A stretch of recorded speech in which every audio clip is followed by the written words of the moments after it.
Welcome everybody. Episode 5, WhiteFlag Warriors, the podcast. I'm Jonny McCoy, your host and founder and CEO of our app. And our app is a mental health platform where people instantly and anonymously connect with other individuals who are going through the same things as they are. And, that's what we kind of promote here on our podcast is we want to share stories, not only my story and other stories of people in the company, so that you guys know that we understand the fight. We understand it for real from the inside perspective. But we also want to bring you inspirational stories from people who, kind of cross our path on this journey, because it's real. It's been fun, it's a dark conversation, but it's been fun meeting individuals along the path, such as Nate Boyer, Justin Simmons, who plays for the Broncos, and then we've got Kevin here with us today, and it's just an absolute honor to meet you, man. I can explain it for the listeners out there that this individual who we're talking with today, he's struggled with his own mental health issues. He's struggled with his own childhood trauma and everything else that goes along with a great story. But this guy, he doesn't know this, but I saw his photograph, and he knows what photo it is that I'm talking about. And for some reason, I resonated with what you could see in this viral photograph, because it was just a man hanging on, barely hanging on, but it was a man hanging on nonetheless, in San Francisco in the Golden Gate Bridge. So without further ado, Kevin, it's Berthia, right? It's Berthia. Yeah, Berthia. Yeah. So everybody, Kevin Berthia. Kevin, thanks for coming on, man. Our listeners are going to get a lot out of your story, man. I can't wait to hear it. Man, I appreciate it. Just tremendously grateful for the opportunity. There are literally a billion stories out there, and I just grateful for the opportunity to share mine. Yeah, man. So, you're like me. You learned you had a story later, right? You learned that the stuff that happened to you in childhood and, whatever it is that you were undiagnosed with, was creating the story that you have now. So why don't you just talk a little bit about that, allow our listeners to kind of come on into the childhood, where everything began, I guess they could say, with you. I always tell people you got to be mindful that don't think that this can't start too early. We don't think that our kids aren't affected the way they are, and they are. And I can be honest with you, tell you that as early as age 5, I knew I had an issue. I knew something was going on. I knew I was different. I knew something was going on in my head that wasn't probably going on in other people's head, but I didn't know exactly how to put a finger on it, exactly how to explain it. One of my earlier struggles to this day was something I struggle with, is the fact that I'm adopted. And I found out early in life. So not only am I dealing with internal, trying to find myself and all this, depression that I'm not even knowing is depression on the inside, I have to deal with the fact that I'm adopted. I have to deal with the fact that I'm struggling with the idea of trying to figure out the why, and the understanding of, you were born in the African-American community. Back then, kids weren't necessarily adopted. Somebody in the family picked the family up, and it's going outside and being a trigger every day, because I see families that identify with each other. I mean, people look alike, and I didn't have anybody that I look like in my family. I was adopted. And so that was very triggering, because you have to go out into the public every day. It's like, well, I don't know who I look like. So it's just, why me? Why? What separated me from everybody else in the world? So that already isolated me, along with internally, I'm dealing with all these different things that I don't even know what's going on with me. So it's just, it's a very alone place growing up as a childhood. Luckily, I had loving parents. I was blessed enough to be adopted into an African-American family, very loving, supportive family, and that was critical for what I was going, and what I had to endure on a day-to-day basis. Right. It was a struggle. Just looking in the mirror, I struggled as a child, just trying to figure out who we are. I mean, we struggle. When you think about a child, everybody struggles to try to figure out who we are. As adults, we struggle to try to figure out who we are. Yes. But as a child, it's different. It's a different battle and a different struggle, because you feel alone in that struggle. You don't realize how big the world is, and that so many people are struggling. You learn that as an adult, but as a child, you honestly don't see past where you're at, and then you don't have the capacity to look beyond, 1 or 2 years, so you can't see the future. So when things happen to kids, it is the end of the world. Yeah. Oh yeah. Well, because I can't see beyond 3 or 4 or 5 years. As an adult, we can see 10 years from now because we know 10 years exist. But when you're 5, you don't know 10 years exist because you haven't experienced 10 years of life. That's right. Yeah. This too shall pass. We learn that as we get older in life. But you're right. In your younger years, you think that your present experience is going to be it for the long haul. And one thing I will say about adoption, man. So I went to treatment in 2018 for PTSD and suicidal ideation and all that. And I was surprised that people didn't talk about trauma from adoption more. There was a lot of people in there who their first trauma was that they were adopted, and they kind of had this like reckoning with all these questions that were going to be unanswered forever.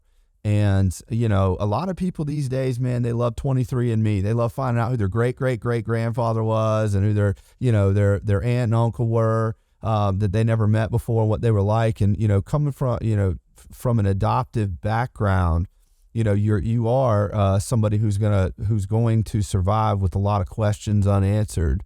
And it sounds like that you were lucky enough to be adopted into a good family. That is amazing. That family gave me structure. And that's where the structure came from. Because my mom identified early in life that I needed certain things, and because of that, sports was pivotal for me growing up, and that was the reason why. That's what kept me alive. That was my lifeline. I played 5 different sports growing up.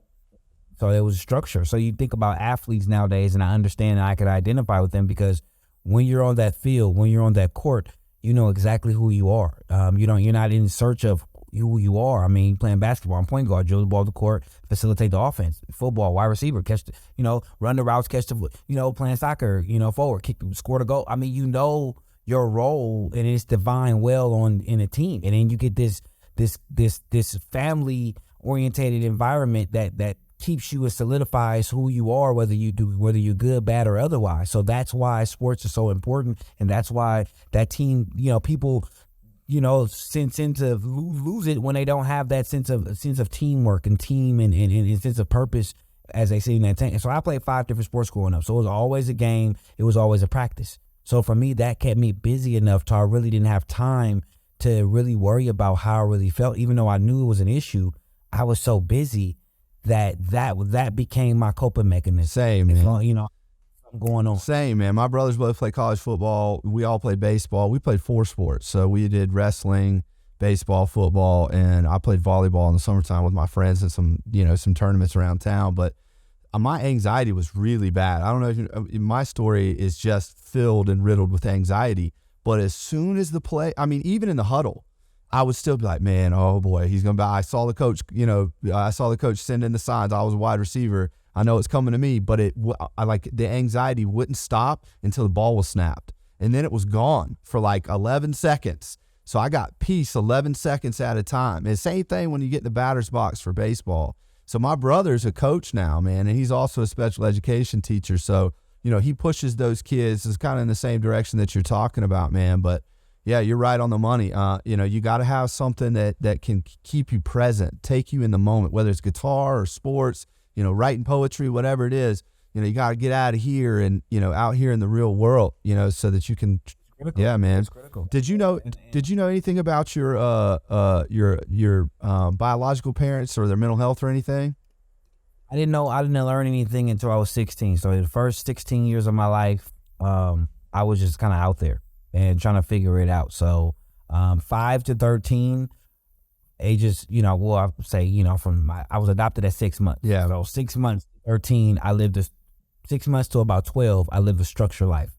And everything pretty much changed. Structured life meaning I went to school, I had multiple practices after school, then I had games, I had church all day Sunday. It was like a schedule. It was a scheduled life. As long as I stayed in that scheduled life, only time that I struggled was at night. I was by myself. Same. Nobody ever.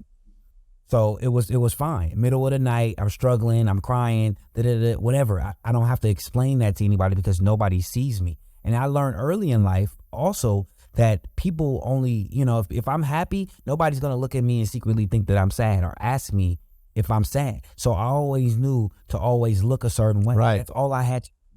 It's all about a look. If I looked a certain way, I mastered that early. 5 to 12, it was the same thing. Everything for me pretty much changed when my parents split and later divorced. Oh, Because now all the hidden elements that I thought, were not there, they were just hidden with that family dynamic. you're blindsided, man. Your world turns upside down. You don't realize how important this structure you need is until you don't have it anymore. Right. I lost the day my parents separated and then went on divorce.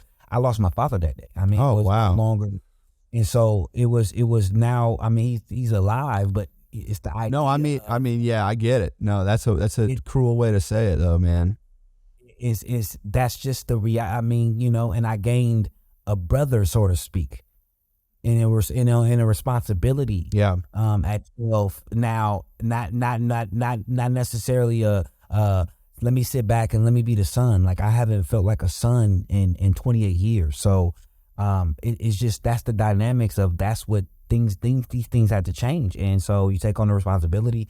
Everything in my life completely changed after the divorce, and then I found myself being triggered, and that's where anger and rage entered into my life. I mean, I never knew I was angry until then. I never knew I had rage until then. I never knew the ideations were getting, I would go on into a darker place, and before I would walk through, kind of browse around like, okay, now I was like, looking up to set up shop and trying to figure out how to buy houses in this dark place on the inside of me.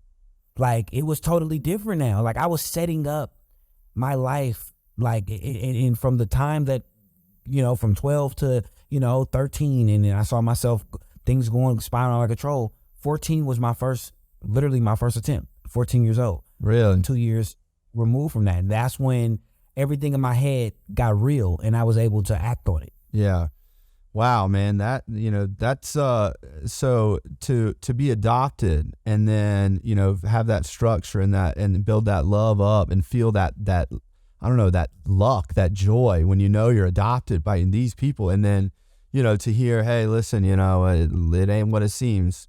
I can't imagine, man. World collapse is probably what you went through there, and then in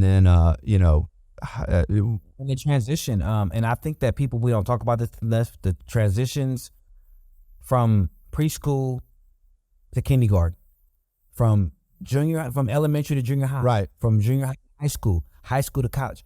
We don't significantly understand the amount of anxiety that internally our children are facing as they're transitioning out of different environments and into new environments and new settings and new people and friends and situations and expectations. We don't realize the same year my parents literally divorced is the same year I went from elementary to junior high. My environment from elementary was completely different. It matched the family dynamic. When I, went to my junior high, it matched the dynamic of the separation. Yeah. So my environment, not only was I dealing with a separation, my school matched, because I went to a tough school where it was all about keeping your emotions in and you couldn't cry, and you could, my elementary, I can cry. It wasn't a big deal. Now I'm at a tougher school. I'm at, older kids. It's all about emotion, but I fit in. Why? Because I'm going through this divorce. Yeah. So I'm triggered by my environment, and every day I'm going to school, it's just a matching environment. That's why I tell people, you can't expect to get better in an environment that matches what you're going on inside. Yeah. No, that's a great way to put it, man, because that's so true. And you're right. People don't really talk about the transitions in life and what, people go through, because they assume like, well, everybody goes through it, right? So that's the thing that everybody hears. Well, yeah, you went through a transition, but so did everybody else. But everybody else ain't built the same. Everybody else didn't go through childhood trauma. Everybody else isn't, going through chemical imbalances in the brain that were passed down from their parents and their grandparents. People are different. And, we need to look at anxious situations from an outside, totally objective point of view, and say, all right, if this makes a normal person anxious, what's happened to all these undiagnosed kids? Because, every kid's undiagnosed, man. Or they're misdiagnosed with ADHD or something else. I don't know. A couple of them, it helps, I think. But and that's from hearing from my brother. But you don't get diagnosed until way later in life. Yeah, I mean, we all have a built-in level of anxiety. It's just that it comes out in different forms in different situations, and we think that we're so much different, and we're not. Yeah. We're more alike than we are different. Like, and even when we're depressed, we're just like everybody else. Emotions are the same. Emotions don't know religion or color. Yeah, that's very true, man. Oh man. Well, so you had multiple attempts then? Yes. Wow. So 14, my first. I met my biological mom at 16. Thought that would be a good idea, and I always tell people if you want to meet your biological parent, get help first. Go talk to somebody somebody. It's really good advice. Psychologist, somebody who can internally help you deal with those emotions first, because they're going to come out in a way you're not going to be prepared for, man. You see all the stuff I had going on. Yeah. I expect her to do something that she couldn't. And it was just a domino effect of, worse things kept happening. And, that was after transition of going from junior high, going to high school. First year of high school, I meet my biological mom. And it's just, it's a lot at once. It's a lot of stuff I'm going through in a small periods of time. And it just constantly gets worse and worse and worse. And, I had another attempt at 17. I had an attempt at 18. Wow. It just I got out of high school, and I barely got out of high school. I was trying to figure out what I wanted to do with my life. Got an opportunity to go to City College in San Francisco because I played soccer. There was a coach out there who kind of took verbal to me. Yeah. And I got out there, went to and started playing and got on my own. But I met a girl, and I always tell people, you have to get you together before you get into a relationship. And I always will be an advocate for that. And people learn from my life, and I always will use myself for it. I'm not telling you that to make it seem like love and this is a certain way. No, it's because you will attract what you're struggling with. Yes, man, you said it. And I, got with a girl, and everything was all, I'm thinking everything. It brought me to probably one of the darkest places I could ever be in my life. And I wasn't able to pull myself from there. And so I spiraled out and she left. So then now I'm dealing with the abandonment issue. It was just a lot of different things in once. And in a small time frame, I'm up to, all these different attempts. And I'm just like, man, between going to outpatient and then I had an attempt, I had my first psychiatric evaluation at 19. Yeah. That was the first time I ever went to a psychiatrist. I didn't even know how psychiatric hospitals existed. Imagine being 19 and it's the first time in your life you ever heard the word depression. Right. I never heard the word. I never heard. I watched the news every single day. They didn't talk about it. Everybody thinks that, we talk about depression and all these things. We have billboards and signs and T-shirts and hats nowadays. It wasn't like that. No. It was not like that. This was not, I can remember being in the doctor's office and they asked me, and I remember taking this PQ9 test, and I remember taking this other test, and they give me all these different things, and I'm like, well, I don't have depression. Like, I don't know what you're talking about. So I'm gonna do whatever it takes to get out of here, and I'm gonna get out. They said, well, sir, you had a knife to your neck. And I said, oh yeah, I was just having a bad moment. I still didn't identify that something's still going on, Kevin. You're in a hospital, you're in a psychiatric hospital, but I'm looking at the idea that I'm not crazy like the people I hear on the outside of this room. Right. I'm not yelling at the top of my lungs. See, I stigmatized my own kind. Right. Yeah. Because the difference between me and the people on the outside of the room that was screaming is that I had more control. Right. Right. That's the only difference. I've mastered not being able to show the world who I really am. That doesn't make me better than them on the outside of the room. That makes me just being in more control of it. And I think that that's what we have to realize of people. What separates me from the people that you see on the street corner is that, one more decision, I could have been that. So I always am mindful of where I could have been and who I could have been. And that's what keeps me humble for where I'm at. Yeah. Because it took me a lot to get to where I'm at. Yeah. People don't get it. People don't realize. I say this all the time. I say that, that don't look at me as a CEO and this attorney and all this other things. Look at me the way that you look at people who, grab a tent and go live in the forest, because I'm not far. I have been not far off from that before, not monetary wise, but just like I felt like I was hurting everybody around me. I felt like I couldn't survive in society without inflicting pain on other people and myself. And when like, hey, that's why those people live on the street. They just don't want to hurt you, themselves, sometimes they're battling with their own demons internally in their head, and they're also seeing things in the physical world. But it's like I tell everybody else, everybody's had a computer that hit R and went across the screen the whole time, right? Well, just like our computers can do that, our brain, which is the world's strongest computer, can also misfire, and it can do output. That's what people don't get. They're like, no, this is just a crazy person who's lost it. All that means is that their brain is misfiring in some direction. Their computer is misfiring. Yours misfires sometimes. It just doesn't misfire that bad. So we're not that far off, from, as you call it, the stigmatized, people who are yelling and screaming on the street to somebody who's just quote unquote dealing with depression. There's not that much difference in separation between the two. I'm here to tell you. I mean, that's the truth. And when you realize that, and you understand like that, that could be me. If I went through another trauma, like you say, or if I started to cope the wrong way. I mean, I coped with alcohol and Xanax and a couple other different things. But that was just because I had access to money and I had doctors that would prescribe me Xanax. But I promise you, if I didn't, I would have needed something strong to cool, the storms going down in my head. So I'm with you, man. I don't fault anybody for being sick. And, that's what it is, man. We view illnesses differently. We view cancer as, something totally different than we view, a mental illness, which is essentially cancer of the mind and the imagination and consciousness. So, yeah, man, but I learned about you, pretty much the same way that everybody else in our country did, through a viral photograph of you, clinging to life on the Golden Gate Bridge. So we're up to around college now. So how did we get from San Francisco City College to the Golden Gate Bridge, man?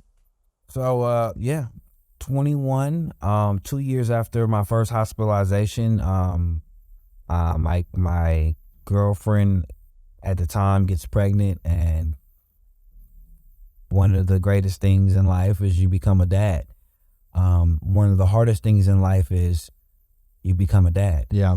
That's the reality of it when you live in a dark place. It becomes this greatest thing, this joy, this peace, but it also becomes this pain because it becomes this responsibility. Because I know in my head, I'm up to 10 attempts at this point. Yeah, you're gonna screw it. You're gonna screw her up. You're gonna screw it up. I'm not. I don't have a plan to live. Yeah, I'm not making decisions to live.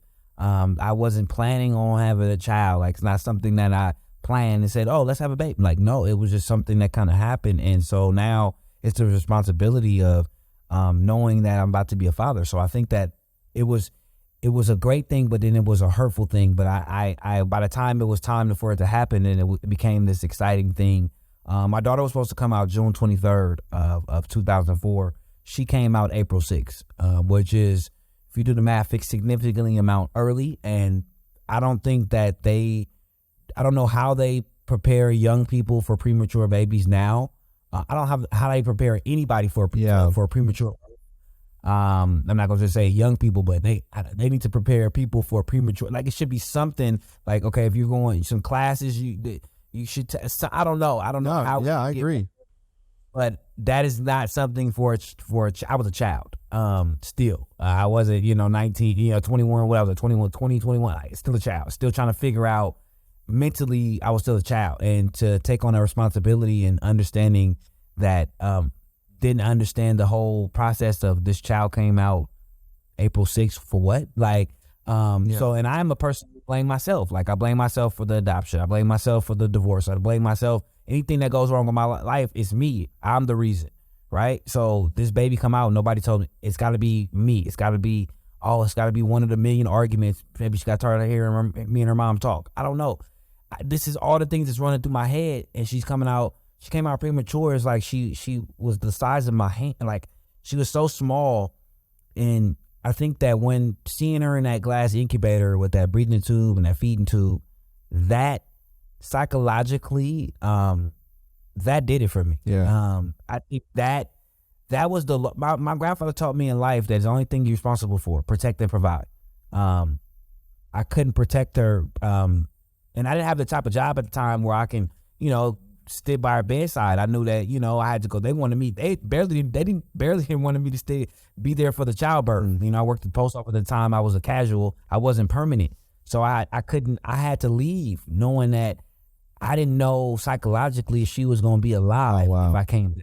So that there's no guarantee, and so that psychologically, the 5.5 weeks of her being there is where the time that I needed somebody to talk to the most is that's the time that I died. I died there. Yeah. Every day leaving, having to get back and hoping she was be alive or hoping she'll get through what she was going through and not knowing the unknown and putting all these different things in my head because I didn't know. You don't know. It's my first child. I've never been through anything like this. I've never experienced anything like this. And so that between me losing my job, and this all happened in the same year. And debt accumulated, just bad choice after bad choice after bad choice. Then me and her mom kind of fell out of it. I didn't even see my daughter for her first Christmas, in Christmas of 2004. So 2005 came around. My New Year's resolution was not to be alive. Yeah. And the only thing that kept me around to March is because my mom's birthday is February 14th. And I said, February 15th. And I said, I'm going to stay around on February 15th, take my mom to dinner. And, I didn't want her to have her, bad day if I went before her birthday. Psychologically, this is what I was thinking.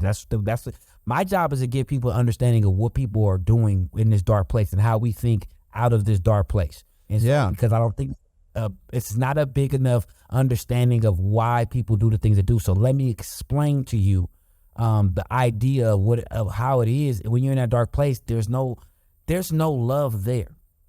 Society has never taught us how to self-love. So for somebody to say that it's selfish for somebody to take their own life when they're in astronomical pain, in alone pain, because you can't feel the pain that they're in.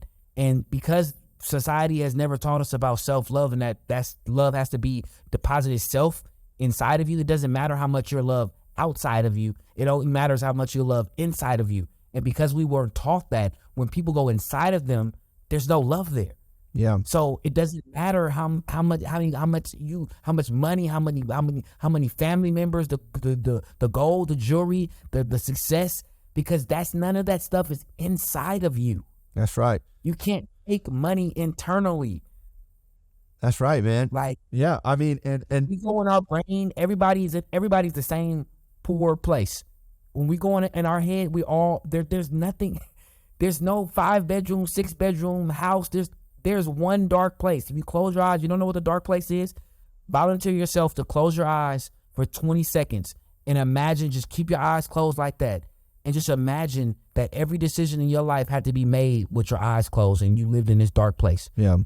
I don't think people understand how important this is and what it takes for people to get here. No, and people don't understand how painful it is. They don't understand, for instance, suicidal ideation is a symptom of depression. It's a symptom of PTSD. It's a symptom of these things that we have wrong, with our brains, our diagnoses. And when people say, well, you're selfish for trying to take your life. You're not thinking about your mom, or you weren't thinking about your daughter. You're not thinking about blah, blah, blah. And you're right. You're right. Because when your body's being eaten alive and you're on fire and you can't breathe, and you're buried underneath the earth, and you know that it's only a matter of time before you run out of oxygen, you're not thinking about your mom and your daughter and your grandparents. All that you're thinking about is this pain is about to be so much that it's going to kill me. So I'm gonna jump the gun and do it for it, so that I don't have to endure, what this is going to be like. I mean, what suicidal ideation is and feels like needs to be commonly understood as any other disease and diagnosis out there, what people go through. When people say, I keep bringing up the cancer diagnoses because people resonate with that. Everybody's had somebody who suffered through it. You've seen them throw up. You've seen them, go through the excruciating ups and downs of chemotherapy. And And it's something that you can physically, attach to that diagnosis of cancer. But mental health issues and depression, treatment-resistant depression, which is what I have, treatment-resistant anxiety, PTSD, and those things. The only physical manifestation of those things is what we tell you, is what people that you find credible tell you. And so that's why, I was this lawyer practicing law and I was winning these cases, and I saw it, man. I was in the same room that you were in. I was in that same place. And it's not what people think. It, like, you automatically have hope in you every day. Your computer's operating fine. There's natural chemicals that are reactions that are taking place in your brain, and you are naturally filled with hope. And then it starts to decrease over time because of traumas and things that you go through. But I've been there. I have been at the place where I would be like, man, I hope the store gets robbed so I can tackle the guy, get shot as a hero, and just die that way. I constantly thought about, well, maybe if I just if a car would pull out in front of me, I would always think, man, I wouldn't swerve at it. No way. And that's like the beginning stages of getting to the point where you're like, man, I can't deal with this anymore. And for me, I was withdrawing so bad from Xanax. I mean, you can die from that. And when I got to my point where enough was enough and I was in that much pain, I hadn't slept in a couple of days. My brain was totally misfiring. My hypervigilance from my PTSD was so bad that I was seeing things and hearing things. And, when people say, oh, you're selfish for even thinking to leave this planet during those times, they don't understand the pain they may never will. And, hopefully somebody, is articulate enough to be able to, kind of manifest physically what it's like to go through what we go through when we're in that dark place. Yeah. Yeah. And that's what I try to do. I just try to explain it to people. I try to give people an understanding so they won't. So it gives you this empathy and compassion, not about feeling sorry. It's about it gives you a better understanding of that people are really struggling with some internal issues that are affecting their external, things that they're doing. Right. Like, people do things. Everybody has a why. I live in that. Like, we don't live in the understanding of why. We always say, people, well, he did this, she did that. Why? Yeah. We never challenge the why. So my why happened, March 11, 2005. I couldn't find my why. I couldn't find my why am I here? Why am I existing? Because if I got to be in all this pain, there's no point. If I got to be a burden to my family, then what's the point? What happened that day? You wake up. I got up, and so basically my whole life, this is what I did. My whole life, I always internalized every emotion. We haven't been taught as a man what emotions are or how to process them. So no matter what went on in my life, I would internalize it. And I always say, this is what I did. I opened up a door on the inside of me. I would take that emotion, I would throw it in that door and close the door. March 11, 2005, I woke up 4:30 in the morning, and every door was open. So I'm dealing with stuff from 6 and 8 and 11 and stuff because I didn't process it. I didn't take the time to really deal with it. So now I'm dealing with everything on top of what I'm currently dealing with in the moment of where I'm at. I'm not just dealing with today. Like, today's problems on March 11, 2005 didn't take me to the bridge. It was a combination of everything that I didn't deal with. Right. That got triggered on March 11, 2005. And that was the day that it was enough. Enough was enough. And I got up and I finally said, okay. Now, the thing about my story that's different from a lot of stories is this is 2005. Yeah. This is before Google. This is before YouTube. So you think Facebook was not even there yet, man. Yeah. We're in a different world, right? So the information about things is not as readily accessible as it is now, right? So for me, as hard as it is for me to say this, I didn't even know the Golden Gate Bridge existed. It doesn't come up. I'm born and raised in Oakland, California. Right. I know I have to go over the Bay Bridge, but we don't. There's no purpose for us to go to the Golden Gate Bridge. So I'm not going to know something exists or that it's iconic for suicide attempts. That day, March 11, 2005, I woke up. As I'm pumping my gas, my brain clicked and said, get to the Golden Gate Bridge. I didn't have a map or anything to know how to get there. I had to old-fashioned ask for directions, but something on the inside of me was hoping that whoever I asked for directions. See, this is why I want people to understand the dynamics of the dark place that I'm in. Even though I'm in this dark place, and yes, I've decided where I want to end my life. I've even decided on a place. Yeah. I also decided that I want whoever asked me, if I ask the person for directions, whoever I ask, I want them to ask me why I'm going. Yeah. So I can tell them why I'm going. That's the thing, that window of opportunity is what we miss in people's lives. And that's why we keep losing people, because there is a window of opportunity that everybody in the dark place that's struggling with gives you. We just don't pay attention to the window of opportunity because we focus on, he just said he wanted to go to the bridge. He wanted to take his own life. We don't focus on the fact that I want to talk about why. Yeah. Because there's a why of why I wanted to go and why eventually when I got there, why I was there. And I think that we miss it because we focus on the wrong things. But I didn't get that opportunity because my toll keeper looked at me. She just told me to go up on my way and follow the signs and I'll get on my way, which created his own anxiety because one thing about me, I hate being lost. And when you go to San Francisco, you can't just get to the Golden Gate Bridge based on signs. Yeah. That's just not how it is, you know? So I get lost. This creates his own anxiety because now I can feel like a complete failure. No Google. All I'm trying to do is just get to the bridge in my life and I get lost.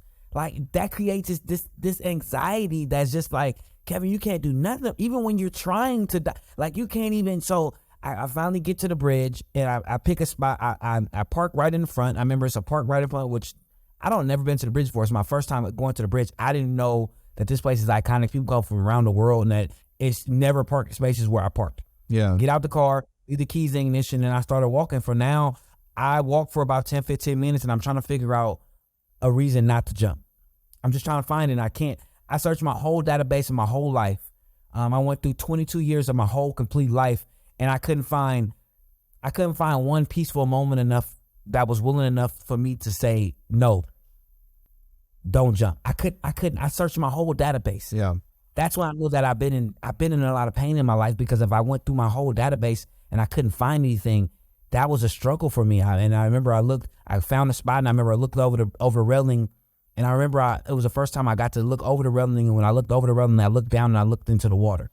And when I looked into the water, it was like for the second time in my life that I saw peace. It may not have been with peace, what people think, but for me in this dark place, in my brain, and I can't get out of it. I saw it not having to be a burden again. I saw not having to. I had the opportunity to give up the Kevin Berthia assignment. Yeah. I had the opportunity to not be in this much pain and ever have to explain it. And I looked at myself and I knew that I had to take this opportunity. I took a couple steps back and I braced myself for impact. I knew my next moments will be in the water and it'll be all over. That's when, where they say the miracle happened. Yeah. So what happened? So you climbed over the railing. I didn't. That's why I say most people, and that's why I say, like when you see a picture like that, you would think that I climbed. Yeah. What happened? What I have to explain to people is, as I looked over the railing and saw that water and saw everything was nothing going to deter me, I took a couple steps back and I jumped off the Golden Gate Bridge. Now, as I'm in the air, Sergeant Briggs, I don't even know he's a sergeant. Don't even know. I'm calling him Sergeant Briggs because I know his name now. He yelled something. We don't even know what he says to this day, but it was enough to distract me from the place that I was in. And I'm an athletic guy, and the only reason why I was able to do this is because I'm an athlete. That's the only thing between, me being an athlete and just because I couldn't do this a million times over again because I literally jumped over the railing, grabbed the railing as I heard the yell of whatever he said to get me out of that dark place, and I grabbed the railing with my left arm and swung myself around on the railing and slammed into the railing on the outside. Outside, my feet are now on this 4-inch cord. Now the people from the top, he can't see He doesn't even know I'm there for the first couple moments because he can't see me. He thought that I jumped because he saw me, jump. Yeah. And so for a minute, the only reason why he knows that I'm there is because I had that white T-shirt on, and you can see my white T-shirt through the railing. And I remember I was upset for the next 10 minutes going. I'm yelling at him, telling him to get back. And at any given moment, he could have just said, this guy's upset. I'm not going to ever be able to communicate with him. I'm going to leave it alone, because I was yelling at him at the top of my lungs. Now at this point, there's nothing holding me back. I'm 4 seconds from my death. I'm 220 feet in the air. There's nothing. I'm not holding on with neither arm. One arm is underneath my left arm is underneath my shirt because I'm freezing cold. My right hand is in my pocket. Both my feet are on this 4-inch cord that if I would have picked any other place on the bridge, that 4-inch cord is not there for me to land. It's so many variables to this story that makes absolutely no sense. But here I am on this 4-inch cord. Both feet are, pointed up. There's nothing, supporting me. I'm 140 pounds. That's the wind, supporting my back against this railing. And for 10 minutes, I'm yelling at this man to get back. Finally, something on the inside of me in my heart says, why do you even care? I didn't say that to him, but on the inside of me, it said, why do you even care? Because he never made me feel like I was making myself feel. Yeah. He never made me feel like I'm a crazy man that just jumped off the go. Like he somehow he normalized that whole time. He made me feel like it was just two people sitting on the couch talking. Finally, I let him get close to me. I never looked up to me. I never, knew he was white or a cop. And I always am significant about that is because I'm a black man from Oakland, California. My idea of what law enforcement on March 11, 2005 would not have allowed me to open up nor talk to Officer Sergeant Briggs about anything that was real to me in my life. And if I opened up my eyes and knew that he was white and a cop, I wouldn't be here today. Wow. My head stayed down the whole time. Eyes stayed closed. And I thought I was having a conversation with another human. Why? Because I would have done that for somebody else based on just who I am. So I was just under the impression that somebody was doing it for me. Yeah. I never knew it was law enforcement, or it was let alone his job to be there, or anybody called him. But we went on to have one of the most powerful conversations of my life for the next 92 minutes. 92 minutes. Wow. Yeah. Wow. And you were standing on the cord the whole time. On the cord the whole time. Holy cow. I can't like, that's why I say nobody can tell me about miracles, because I live one every day. It's different from me. It's different when you live one every day. It's different when you can go back and you have to reflect and know that you live a miracle life every single day. Every breath that you take, you're lucky to take it, because 92 minutes at any moment, it was not even a big nudge back. There's nothing supporting me. Like, there's nothing behind me but water. That's it. And it's just the compassion in his voice, the understanding in his voice, the fact that he took the time to listen to me, the fact that I just started talking and he never interrupted me. It was never, I never had a conversation about myself. I was 22 years old. I was on this railing, and I never had a conversation in my life about myself. I never talked about my feelings. Until right there. Until that moment right there on that bridge. Wow. Do you remember what y'all talked about? Like, was there anything significant, or was he just listening? I talked about everything. I started at the age of 5. Like, I start in all my talks about everything that I was dealing with. I started at the age of 5, and I went all the way up to the present day, which was March 11, 2005. He learned about 17 years of my pain. Everything. I didn't leave anything out. That's why I say 92 minutes. That's why when I speak, how long do I speak? I tell people, do you want the best version of the story? You got to give me 90 minutes. Yeah. Because that's how long he gave me. Wow. He gave me the opportunity to get it all out. And in that, I was able to talk about, the divorce, the adoption, everything that I went through in my life up until that point. And because I was able to talk about that, and everybody said, well, how do you know he listened? I'm here alive and well because he could have took any of the things that I talked about. But there was only one thing that brought me to the bridge. It was me being a failure as a father.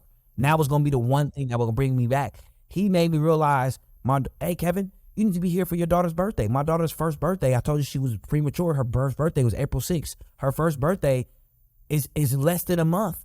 I would have missed her first birthday if I would have succeeded at what I came here to do. I would have missed her first birthday. She now is 18, going on 19. April 6th is coming again, and she's going on 19. I would have missed her whole complete everything. Wow. I wouldn't have had the opportunity that I have now. So how did it feel, man? How did it feel for the first time, like letting it all out to somebody? Like, can you explain the relief? It was like, I felt like my whole life I felt like I was 900 pounds. And that day, I think when I got off the bridge, I was about 500. Yeah. The amount of weight that we hold on to, we don't understand how much weight emotions have. We don't. Because how would we know? Because we're not taught. Because the people that were supposed to teach us, they weren't taught. Like, we're not. This is not we have to change the now for the future. Like, we can't no longer keep living based on the things that we don't know, because now we're more educated more than ever about these things. So now we have to come to the forefront now and say, this is what it is. This is what I have going on, and this is the solution. We can't no longer live in the problem when we have the solution. I mean, you said it, man, and it's talking about it, like I went into treatment, man. I had, a little bit of cash, and I was like, man, somebody drill a hole in my head, go in and take out the part that's causing me to think these things.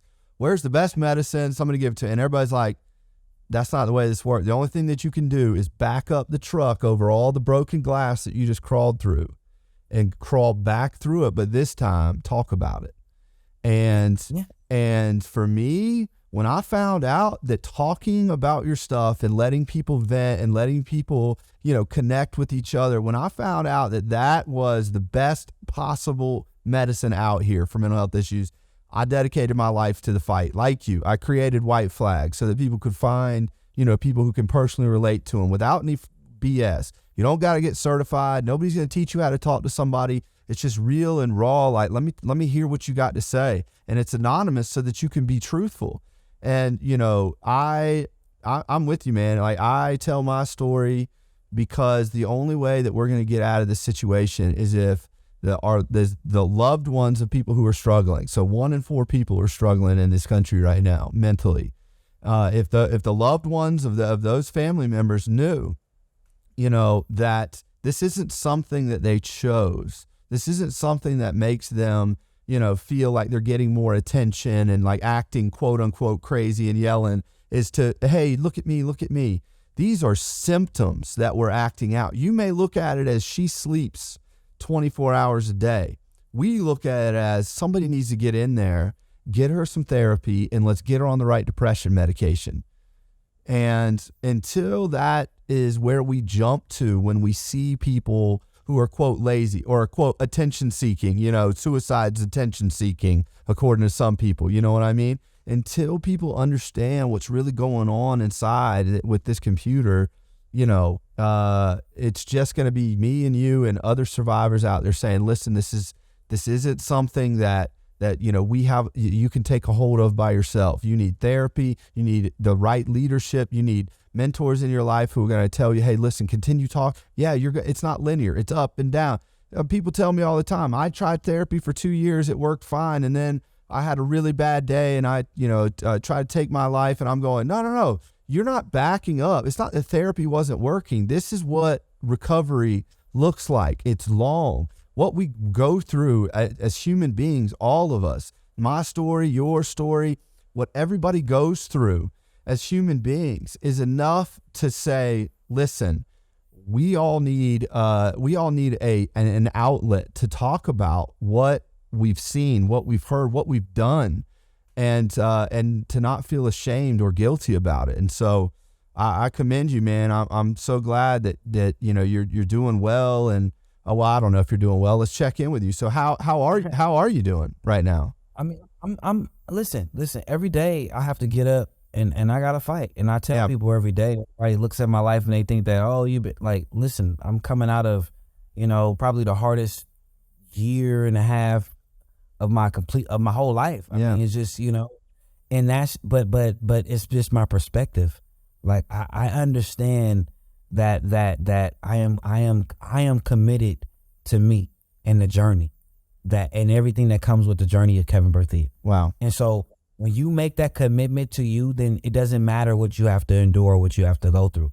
Because I've made that commitment to myself that I'm going to be here to endure it because I deserve to see it get better. Like, that's the thing. We go through so much in our life. That's why I've been hounding that you deserve to see it get better. And I tell people, because somebody needs to tell people, like, you do deserve to see it get better. Yeah. Like, you can't go through all this in your life and don't see and get to see the good moments of life. But it's not about waiting for those moments. It's about creating them. Yeah. Yeah. No, I totally agree. You don't find happiness, you make it, and, what about since the incident, in 2005, have you experienced suicidal ideation since then? So absolutely. Yeah. It does. It's not like it goes away, right? Yeah. No, it doesn't go away. So 2005, it was tough for me because after the bridge, I went to hospitalization and I got home and I found out that picture was taken of me and was placed first. What was that? Front page of the San Francisco Chronicle. It was front page everywhere, and you don't realize it.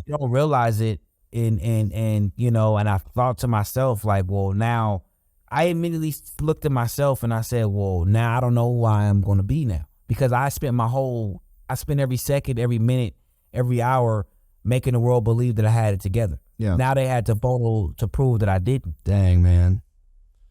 Yeah. So I got lost. I got lost for 8 years. And I didn't talk about, I told my mom, I'm not talking about this day. I'm not talking about, I didn't go to Outpay. I have a miracle because I experienced something as dark as the bridge, as jumping off of it, as going through all of that traumatic day, and still didn't get help after that. Right.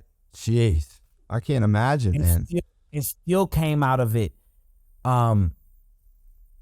It's still alive. Like that I don't think people understand. Like, I went 8 years not dealing with it. So in that time frame, March 11, 2005 was my 11th attempt. Yeah. From 2005 to 2013, I had 11 more. So by 2013, I was up to 22. And I knew that 2013 was going to be my last year. I knew that I was done trying to figure out life. I have tried to, I stayed 8 years beyond the bridge. And that was, to me, that was way longer than I ever expected to be here. Like, see, the bridge was supposed to be the day. Like, to stay 8 years beyond that, I'm like, okay, this is the checking out point. And so I got to the point, and then my New Year's resolution in 2013 was the same as it was in 2005, not to be alive. And so I was, now we got Google. Now we got all these different things. And now this time is different because I'm actually looking up things. Wow. I'm actually trying to figure out a plan. 2005 and a lot of other, it was just a spur of the moment, whatever was going on. It's like, no, I got to figure out a foolproof plan because I failed at this too many times for me not to have a real plan, right? So 2013 comes around, and I remember February I was anxious, March I was anxious because I always get anxious around the March anyway. And I remember my mom asking me about some radio station tickets she kind of got, and about some radio station tickets about flying to New York in May or something. And I didn't think nothing of it, but I didn't have a plan to live. I'd never been to the, back then we call it the Big Apple, right? So it's like, I went to the Big Apple. So it's like everybody trying to get to New York. I was like, okay, I got a free trip. Why not? And she knows she was banking on me never asking any questions. Yeah. I don't ask any questions. When I do interviews, go anywhere, I'm just not, if it needs to be done, it just needs to be done. Yeah. You guys want to be doing an interview? I didn't ask you when, what, how. I just knew it had to be done. I didn't ask any questions. That's just me. So I got on the plane to New York, not even knowing where I was going. I mean, I knew I was going to New York, but I didn't know why I was going, anything. So I got on the plane to New York, and in New York is where I was found out that I was meeting a Sergeant Officer Briggs for the first time. Oh, the officer from the bridge. Yes. Wow. We didn't have any contact in that 8-year time frame. I never texted him. We never talked. We never had any. I never knew his name. I found out all that information in New York, and I met him first, face to face, for the first time at a Lifesavers dinner. America's Foundation for Suicide Prevention. They're in every state. They had the Lifesavers Gala every year, and they were honoring Sergeant Briggs that year. And we met at the cocktail hour. Immediately when I shook his hand, it's something changed, because it was the first time in my life that I was shaking a cop's hand for one. And so immediately as I shook his hand, they were no longer cops. They in that moment, they were now law enforcement. Yeah. In that moment, he changed the dynamic of how I looked at all law enforcement. I do seminars and, 300, 400, law enforcement are in the room.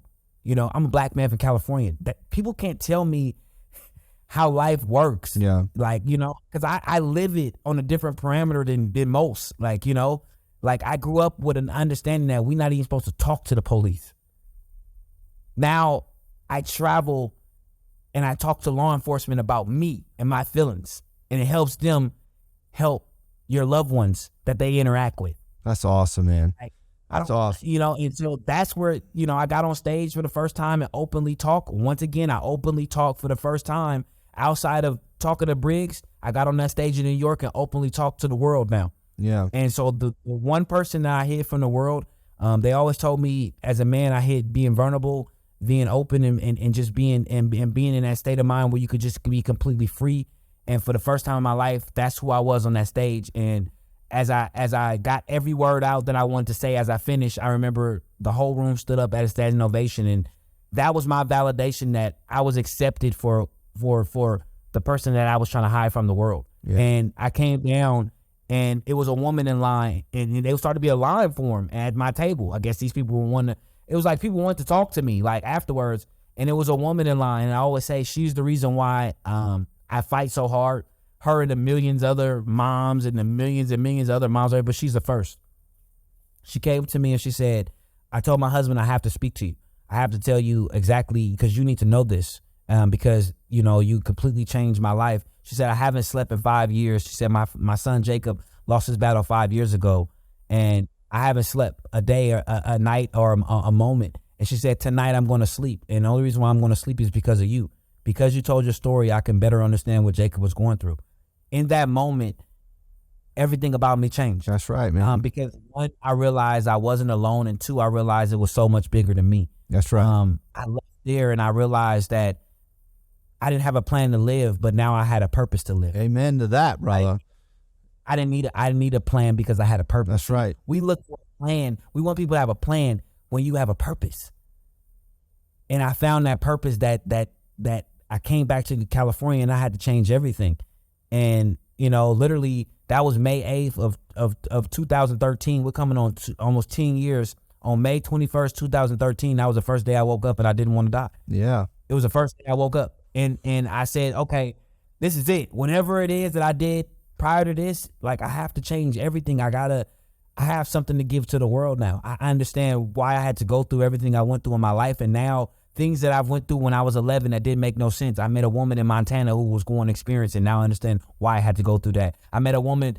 I've been to, 48 different states. I've been out the country. Like, I've been all these different places. I've done this over, 250 times into every walk of life you can possibly imagine over this last 10 years. And I've learned so much about the world to understand that we all are the same. Yeah. Well, we all are the same. That's right, man. We're just supposed to look different. Yeah. Because we got different. That's just how I would never want to live in a world where everybody look like me. And we're supposed to be there for each other. And we're supposed to be there for each other. It makes us feel good. I mean, anything in nature that makes you feel good and doesn't cause harm to other individuals, you need to focus on that, because people want to know what the purpose is of life, or what's something that you can do, to make somebody's life better. And that is, just like you said, man, to either share your story or listen to somebody's story. And you can do both of those things on White Flag. You can do both of those things by going to where Kevin speaks, or, getting on his website and finding out how you can, hear his story a little bit more, and some of the other stuff that he's doing. But the reality of the situation is we are extremely similar, not only in what we've been through, but how we perceive what we've been through.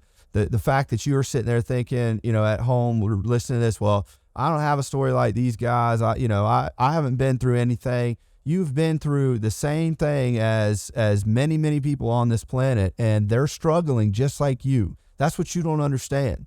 All of them are struggling just like you, I promise you. So the goal should be to find other people like that so that you truly do feel less alone. And I've dedicated my life to that, helping you find people that can personally relate to your issues and struggles on White Flag. And, that's what Kevin's doing, going around. And you're right, man. Like it is different hearing it from you that a police officer saved your life and that other police officers can learn from, that experience and how you guys interacted and what you were thinking, and take it, back to where they're from on their beats, and remember that, this suicide symptom thing is not something to be terrified of. It is simply a symptom of an illness. And, people are angry and confused at what they're terrified of. And people are terrified of the suicide conversation. They're terrified of it. And the reality is it's a symptom.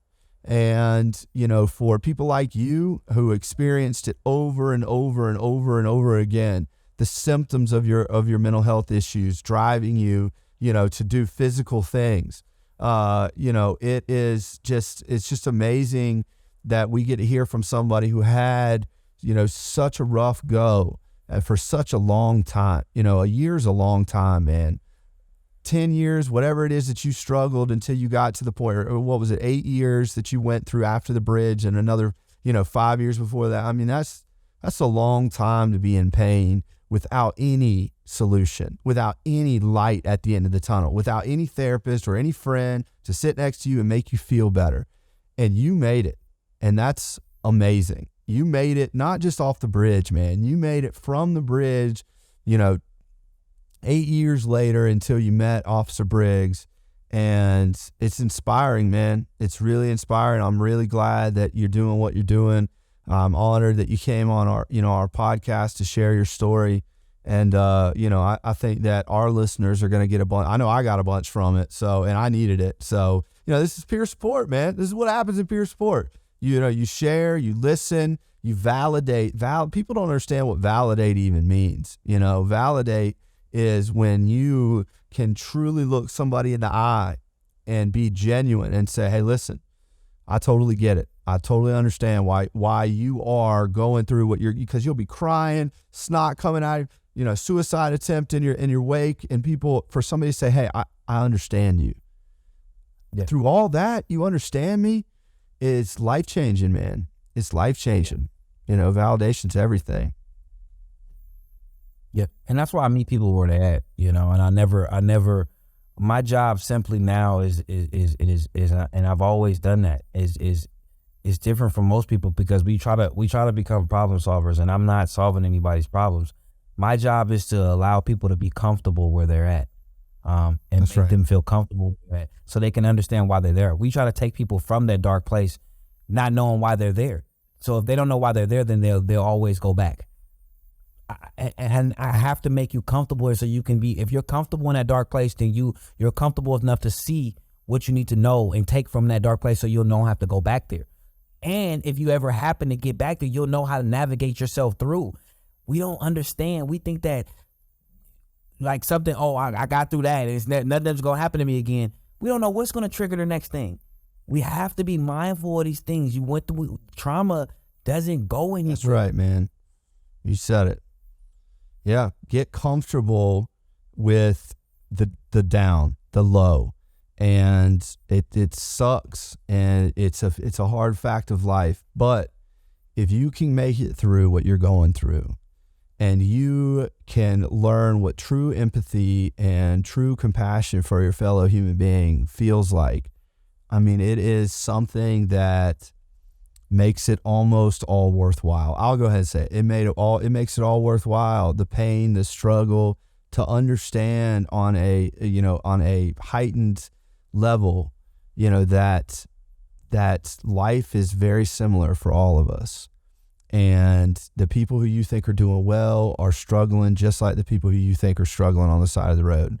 And it's that connection. It is that connection to each other's consciousness and to each other's reality in life, their experiences. It's that connection that is truly the miracle of human beings.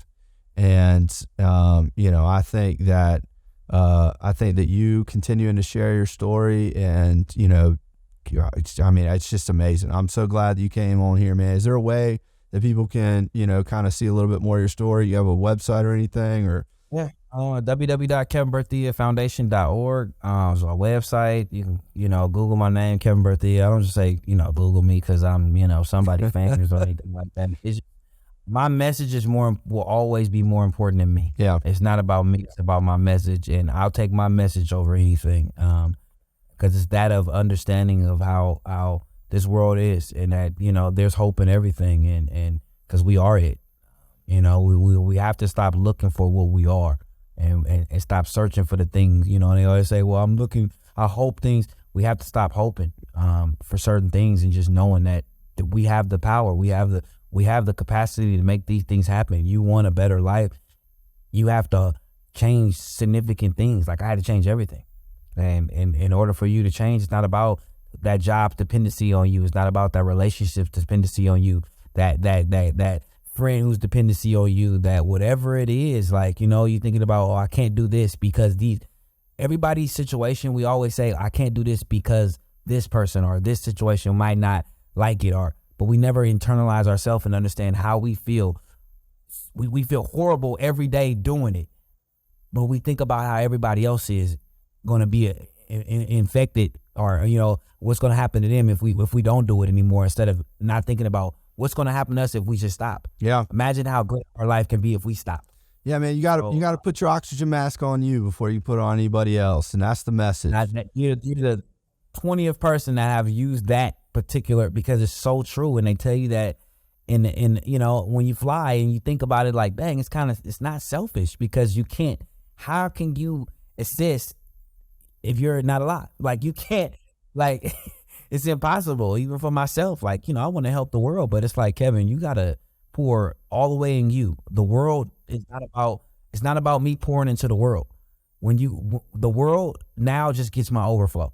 If you get anything out of Kevin, it's because I'm fooled already. You get my overflow. I'm done pouring at this point in my life, because pouring gets me nowhere. That's right. You're still pouring. You're missing it, because you're not supposed to be pouring. We try to pour into people. Nobody's going to pour back into you. You're always going to be unbalanced. My job is to allow people, the world, to give my overflow. When I'm full, then the world. Well, if I'm not full, then everybody not going to get it. Yeah. I can't pour it unfull. Listen, to all the listeners out there, we need you to focus on yourself. All right. That's the best way to help out the cause, is start with you. And then when you get to the level of Kevin or me, we've been going through this for years and years and years, just sharing our story and working on ourselves. That's the only reason we're out here helping other people, because we got ourselves to a point where we were, stable enough to start worrying about other people a little bit, as Kevin says, just a little pour over. But you at home, we need you in this fight. We need what's inside of you. We need what you've experienced. We need what you've gone through. And we need your perspective, even if it's quiet, even if it's only one word at a time. So, keep going, keep fighting, and, advocate for yourself more than anything. I appreciate it. Well, we really, like I said, man, I've known who you are, just like a lot of people have for years.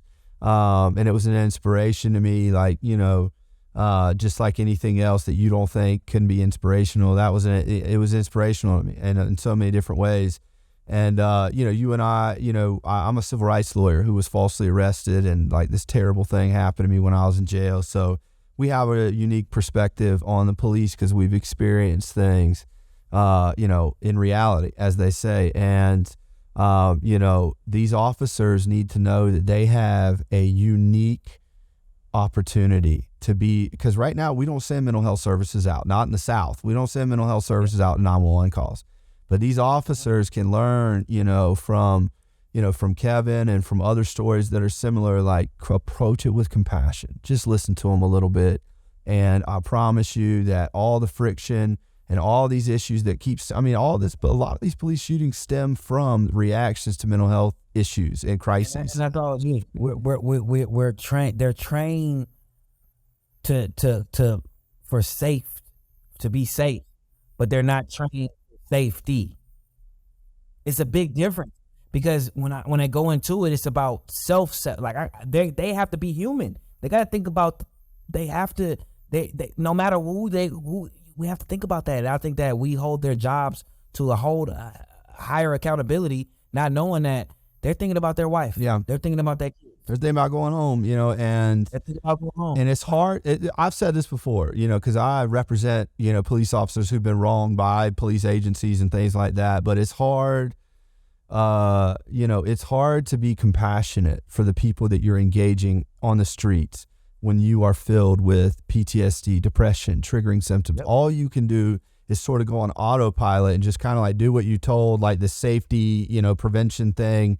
And then when it comes time to like turn on the compassion flame for your fellow man, there's just not enough space there because we don't offer our officers enough resources for their mental health. Yeah, that's why I advocate for both sides. Yeah. That's why I spend time going to talk to law enforcement and treating them like law enforcement. And I don't say, well, I'm about to go speak to a bunch of cops. No, I go speak to, because that's their job.